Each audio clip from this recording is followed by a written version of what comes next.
Lakanabaliya okumun kɔnɔna la, Mali marabolo caman bɛ yen olu bɛ ka segin ka couvre-feu ka o sigi u ka marabolow kɔnɔna la. An balima aw bisimila Maliactu ka kunnafoni kɛnɛ kan. An ka bi kunnafoni o bɛ tali kɛ couvre-feu olu seginni ka sababuya kɛ lakanabaliya ye marabolo caman na.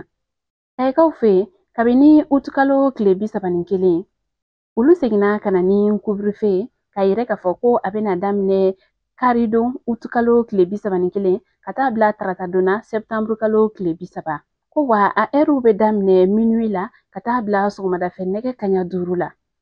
Joyilakaw fɛnɛ fɛ olu ka marabolo ɲɛmaw olu fɛnɛ seginna ka na ni couvre-feu ye ni o bɛ daminɛ septembre kalo tile fɔlɔ tɛnɛndon ka taa bila tarata donna septembre kalo tile 30.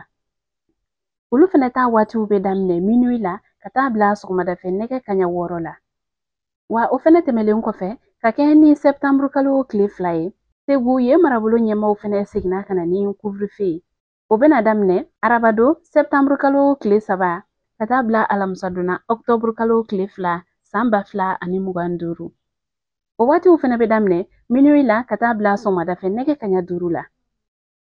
Ni sɛbɛn ninnu bɛɛ ka laɲini ye kelen, couvre-feu waati kofɔlen ninnu kɔnɔna la, ko o k'a sɔrɔ bɛɛ lajɛlen donna maa kana ye kɛnɛda la.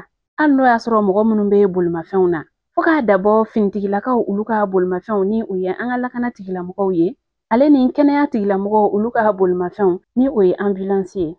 Ko wa hali olu yɛrɛ ta o k'a sɔrɔ ordre de mission bɛ olu bolo, sɛbɛn bɛ a yira k'a fɔ ko kɛnɛyaso ɲɛmaabaw ye u yamaruya u ka bɔ ka taa nin baara in kɛ. Faamuyaliko ɲuman o ɲinilen don nin kuma ninnu na.